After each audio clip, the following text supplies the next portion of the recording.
कहाँ रखा है, कहाँ रखा है? अरे हाँ, ये रे आदर्श के वॉलेट। बस 2,000 ही तो निकालने हैं, बाद में रख दूंगी वापस। इतना तो हक बनता है मेरा, आखिर बीवी हूँ उनकी, कोई बाहर वाली थोड़ी ना हूँ। वो वॉलेट निकालती है, अंदर से नोट गिनती है, 1, 2, और तभी दरवाजे की आवाज आती है। नम्रता का हाथ बीच में रुक जाता है। हे भगवान, कोई आ गया क्या? अभी तो मम्मी जी पूजा कर रही थी। आदर्श भी तो ऑफिस नहीं गए, क्या पता कहीं वही तो। वो धीरे धीरे पीछे मुड़ी और देखा तो हाथ में झाड़ू लेकर कम्मो खड़ी थी। अरे कम्मो, तू है क्या? मुझे लगा आदर्श है, तूने तो डरा ही दिया। अरे भाभी, मैं ही चाहिए इधर आपके कमरे की सफाई करने को, नहीं तो आप पीछ बोल देगी कम्मो मेरा काम अच्छे से नहीं करती। मेरे को किसी की मच मच नहीं चाहिए, मैं अपने काम में एकदम परफेक्ट रहती है। अरे बस बस कम्मो भाई, कितना बोलेगी तू? तू तो एकदम सर पर चढ़ी जा रही है। अरे सफाई करने आई है ना तो कर ना, मैं कब मना कर रही हूँ। तो वही करेगी मैं, पर भाभी मेरे को एक बात बताओ, अब मेरे को याद देकर ऐसे हड़बड़ा क्यों गई? कौन, मैं? कहा नहीं तो मैं क्यों हड़बड़ाने लगी तुझे देखकर। अच्छा कम्मो, ये सब छोड़, एक बात बता, तू यहाँ आई तो तूने कुछ देखा क्या? क्यों, क्या हुआ? अरे बाबा, मेरे को जो देखने का था मैंने देख लिया, अब आप मेरे को एक एक कोना अच्छे से सफाई करने दो। मैं हर काम अच्छे से देख कर करती, समझे ना आप? हे भगवान, लगता है मुझे आदर्श के पॉकेट से पैसा निकालते हुए इसने देख लिया है। कहीं ये कम्मो मम्मी जी को ना बता दे, क्योंकि अगर मम्मी जी को पता चला तो वो आदर्श को मिर्च मसाला लगाकर ये बात बताएंगी। अरे भाभी, क्या सोच रही आप? जाकर नाश्ता बनाओ, मैं अच्छे से सफाई करेगी, टेंशन न को ले। हाँ ठीक है, मैं जा रही हूँ। नम्रता किचन में चली गई और नाश्ता बनाने लगी, पर उसके दिमाग में यही चल रहा था कि कम्मो ने किसी को बता दिया तो। इधर कम्मो नम्रता के रूम की सफाई करके सरिता के कमरे में गई, जहाँ सरिता फोन पर बातें कर रही थी। अरे मीना, अब तू ही बता, मैंने कौन सा पाप किया जो ऐसी बहू मिली है मुझे? सुबह से मोबाइल में घुसी रहती है, ऊपर से बात करने की तमीज ही नहीं है। अरे तो मेरी बहू कौन सी कम है, अभी तक सोकर भी नहीं उठी। सुबह की चाय खुद बनाकर पीनी पड़ती है, ऊपर से उसके खर्चे देखो, राम राम राम, भगवान बचाए ऐसी बहू से। हाँ, नम्रता भी बहुत खर्चीली है, बस मेरे बेटे के पैसे उड़ाती रहती है। और ये आजकल की बहुओं ने नाक में दम कर रखा है। हमारे जमाने में हम सास की कितनी सेवा किया करते थे, पर आजकल की बहुएं गरम रोटियां भी खिला दे तो बहुत बड़ी बात है। हाँ सरिता बिल्कुल ठीक बोल रही है, हमारा जमाना ही सही था, आजकल की बहुएं तो सर पर चढ़कर नाचती है। अभी सरिता मीना से चुगलियां कर रही थी कि उसके कमरे में कम्मो आई। कौन है वहां? अरे मैं हूँ मेम साहब, आप इतना कहीं को डर गई जैसे कोई भूत आई लो। तू आई है कमरे में, पर अभी तो कुछ देर पहले ही तो सफाई करके गई थी ना मेरे कमरे की। अरे मेम साहब, सफाई तो मैं कर चुकी लिए, पर खाली सफाई नहीं करती, बहुत काम होते हैं मेरे को। अरे बाबा, ये आपकी साड़ी ऊपर छत पर सूख गई थी तो वही लेकर आई आपको देने, ज्यादा देर धूप में रहती तो रंग खराब हो जाता इसका, पर आप मेरे को ऐसे घूर घूर कर काय को देख रहे लिए? अरे नहीं, कुछ नहीं, बस ऐसे ही। हे भगवान, कहीं इसने मुझे फोन पर नम्रता की चुगली करते हुए सुन तो नहीं लिया। मेरी चुगली सुन ली होगी तो गड़बड़ हो जाएगी, ये पक्का जाकर नम्रता को बता देगी। मेम साहब, आपको एक बात बताऊं क्या? ये जो बगल में प्रतिमा मेम साहब है ना, रोज अपनी बहू को खरी खोटी सुनाती थी। एक दिन उसकी बहू ने सुन लिया, बाबा रे बाबा, फिर जो झगड़ा किए लाए उसने प्रतिमा मेम साहब से पूछो मत।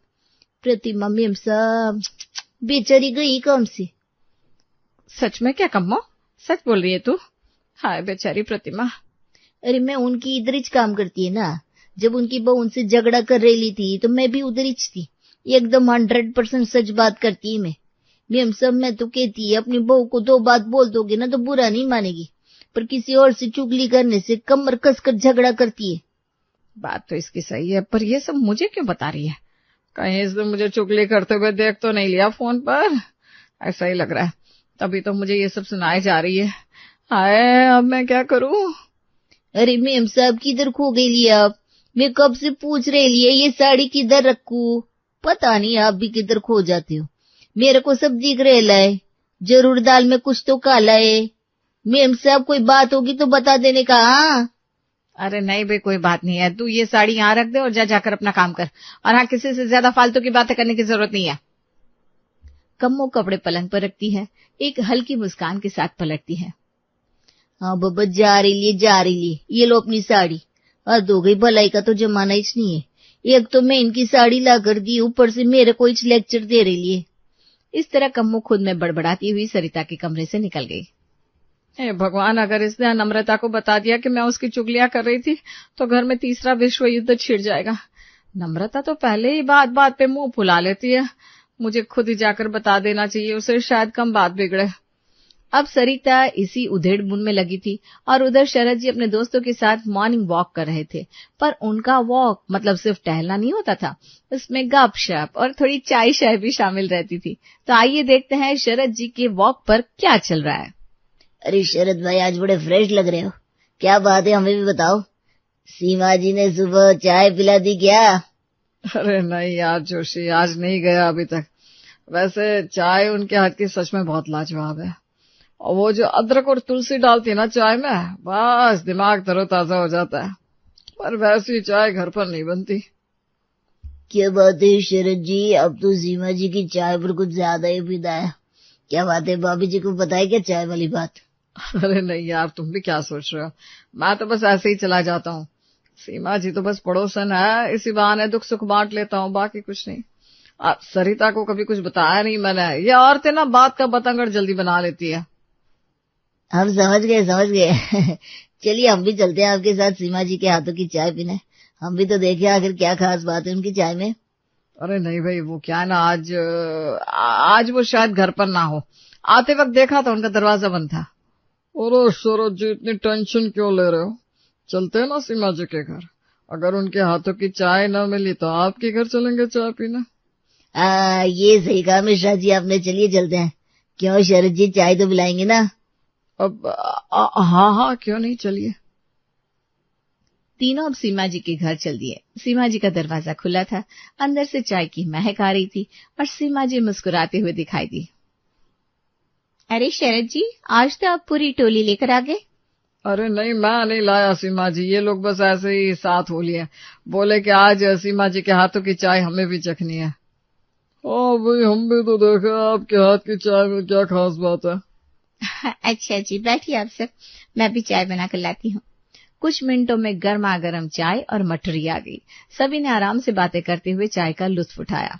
हंसी मजाक करके और चाय खत्म करके तीनों बाहर निकले। जैसे ही शरद जी सीमा के घर से बाहर आए, उन्होंने देखा सामने कम्मो पौधों में पानी डाल रही है। उसकी नजर सीधी शरद जी पर पड़ती है। दोनों की नजरें टकराती है। शरद के चेहरे पर झेंप और डर साफ दिखता है। अरे कम्मो, तू यहाँ बरामदे में क्या कर रही है? क्या करेगी साहब, पौधी इधर ही चाहिए तो पानी भी इधर ही डालेगी ना। अब मैं छत पे चढ़ के बरामदे के पौधों में पानी कैसे डालेगी? नहीं नहीं, मेरा वो मतलब नहीं था, मैं तो बस ऐसे ही पूछ रहा था। वो तूने मुझे आते हुए देखा क्या? मतलब मैं अभी कहाँ से आया, कुछ देखा क्या तूने? अरे साहब, सब लोग आजकल मेरे को एक ही बात पूछे जा रहे हैं, क्या देखा तूने? अरे आप मेरे से बात कर रहे हो, मतलब घर पर आ गए हो। अब देखने का क्या है, सामने खड़े समझ में आ रहा है, मेरे को सब समझ में आता है। अब आप अंदर जाइए, नाश्ता लग गया है। हे भगवान, इसने तो सब सुन भी लिया, देख भी लिया। अब अगर इससे सरिता को बता दिया तो मेरा तो जीना आराम हो जाएगा। मुझे खुद ही जाकर बता देना चाहिए सब सरिता को, उसी में भलाई है। कम्मों का क्या भरोसा, कहीं बवाल ना खड़ा कर दे। शरद जी की हालत पतली हो चुकी थी। उधर कम्मो पौधों में पानी देकर अंदर आई। कम्मो बड़बड़ाते हुए किचन की तरफ जा रही थी। अरे ये सब क्या बोल रहे थे, कुछ समझ में ही नहीं आया। मेरे को लगता है इस घर के लोग ना थोड़े पागल है। मेरे को क्या है, मैं जल्दी जल्दी अपना काम खत्म करेगी और जाएगी। अभी कम्मो बड़बड़ाते हुए जा रही थी कि आदर्श से टकरा गई। उई माँ! अरे कम्मो, देख के नहीं चल सकती क्या? कहाँ टकरा रही है तू? थोड़ा तो ध्यान से चला कर। भैया सॉरी, मेरे को ना समझ में नहीं आ रहा, आज सब कुछ उल्टा सीधा ही हो रहा है। मैं तो बस जा रही थी अपने काम में, आप ही टकरा गई मेरे से। वाह, एक तो तू पता नहीं कहाँ गुम होकर चल रही थी और मुझसे भिड़ गई, और अब मेरा ही दोष निकाल रही है। अरे तुझे दिखाई नहीं देता क्या? देख कर चलना, सुबह सुबह का टाइम है, मूड खराब मत कर। अरे भैया, अब मैं क्या बताएगी, दरअसल बात ये कि... रहने दे, तू मत बता कुछ। मुझे ऑफिस के लिए देर हो रही है, तू जितना बोलेगी उतनी देर होगी। जा अपना काम कर। अरे पर... अरे जाना कम्मो। अच्छा मुझे माफ कर, गलती मेरी है, अब तो खुश। नम्रता, नाश्ता लगा दो, लेट हो रहा है। आदर्श की आवाज सुनकर नम्रता किचन से निकलती है, आदर्श को देखती है। उसे लगता है कि अभी अभी आदर्श कम्मू से कुछ बात कर रहा था। उसके मन में फिर वही डर जगता है, कहीं कम्मू ने सब कुछ बता तो नहीं दिया। अब मैंने नाश्ता लगा दिया है आदर्श। आदर्श ने जल्दी जल्दी नाश्ता किया, नम्रता की तरफ बिना कुछ बोले देखा और ऑफिस गया। नम्रता उसे जाते हुए देखती है। ये आदर्श ने मुझे ऐसे क्यों देखा? क्या कम्मू ने सब कुछ बता दिया? हे भगवान, अब क्या होगा? अब घर में हर किसी को लगने लगा था कि कम्मू ने सब कुछ देख लिया है। सबका नाश्ता हो गया। सारा दिन सब इसी टेंशन में रहे कि कहीं कम्मू ने उन्हें देख तो नहीं लिया। शाम को सभी साथ में बैठकर चाय पी रहे थे। आदर्श भी ऑफिस से आ चुका था। तभी सरिता ने नम्रता से कहा, सुन नम्रता, मैं तुझसे ना एक बात कहना चाहती हूँ। जी मम्मी जी, कहिए ना। देख, मैं ना कभी कभी तेरी चुगली कर लेती हूँ फोन पर अपनी सहेली से। अब क्या करूँ बेटा, कोई बात तेरी अच्छी नहीं लगती तो बोल लेती हूँ। थोड़ी सी बातें कर लेने से ना मन हल्का हो जाता है। क्या मम्मी जी, आप मेरी चुगली करती हैं? ये तो गलत बात है। आपको बोलना है तो सीधा मुझे बोला करिए ना, किसी को क्यों बोलती हैं? अरे नहीं बेटा, बस कभी कभी बातें हो जाती है। अब सहेलियां होती है ना, तो बातों में थोड़ा गुस्सा, थोड़ी शिकायत निकल जाती है। अब देख, मैं तेरी सास हूं ना, चुगली करना मेरा हक भी तो बनता है। बेटा ये तो हर सास करती है, तू ना ज्यादा दिल पर मत लेना। बस आज यूं ही सोचा बता दूं, दिल हल्का हो जाएगा। नहीं मम्मी जी, मैं कहाँ आपसे नाराज होंगी। वैसे कम्मू ने कुछ कहा था क्या आपसे? नहीं तो उसने क्या बोलना था। बस आजकल ना वो ज्यादा तेज हो गई है, चालाक हो गई है। घर की हर चीज पर उसकी नजर रहती है। मुझे तो उससे ज्यादा डर लगता है। अब क्या क्या देखती रहती है, बोलती रहती है। तू ना उसकी बातों पर कभी विश्वास मत करना। हाँ मम्मी जी, बिल्कुल सही। अच्छा सुनो, मेरे पर्स से 2000 रुपये गायब है, तुमने देखे क्या? आप जानबूझकर मेरी खिंचाई कर रहे हैं ना, आपको सब पता है, बस मुझे सुनाना चाहते हैं। अरे भाई, मैं क्या सुनाना चाहता हूँ, क्या सुनना चाहता हूँ, जरा बताओगी? तो सुनिए। हाँ, आपकी पर्स से मैंने पैसे निकाले थे, पूरे 2000। अरे मुझे थोड़े पैसे चाहिए थे तो मैंने ले लिया, पर सोच रही थी वापस रख दूंगी। मतलब पहले भी जो मेरी पॉकेट से कभी 500, कभी 1000, कभी 2000 गायब हुए हैं, वो सब तुमने ही लिए थे? हाँ तो अब आप ही बताइए, बीवी हूँ आपकी, तो अपने पति की पॉकेट से पैसे निकालना क्या चोरी कहलाता है? अरे भाई, अगर तुम्हें पैसों की जरूरत थी तो मुझसे मांग लेती। ऐसे चोरी छुपे निकालने की क्या जरूरत थी? मांग सकती थी आदर्श जी, पर मैंने सोचा निकाल भी तो सकती हूँ। मैंने कोई डाका थोड़ी ना डाला था, बस अपने पति की पॉकेट से कुछ पैसे निकाले, जो कि हर औरत करती है। अब ज्यादा रिएक्ट मत करिए, ये सब नॉर्मल है। अच्छा जी, मतलब चोरी, ऊपर से सीना चोरी, ये तुम औरतों का सही है। सब हंस पड़ते हैं, माहौल हल्का हो जाता है। इतने में सरिता बात बदलने के लिए शरद जी की तरफ देखती है। आप इतने चुप क्यों बैठा है शरद जी, कुछ कहना है क्या आपको? अरे वो मैं सोच रहा था कि एक बात है जो बता दूं, मतलब अब छिपाने का कोई मतलब नहीं है। पता नहीं कौन तुम्हें किस तरह से मेरी बात पेश कर दे, उससे बेहतर है कि मैं ही बोल दूं। अरे इतनी पहेलियां क्यों बुझा रहे हो? शादी के इतने साल हो गए, तुम्हारी कौन सी बात छुपी है अब मुझसे? मुझे सब पता है तुम्हारे बारे में, फिर भी बताओ कौन सी बात है।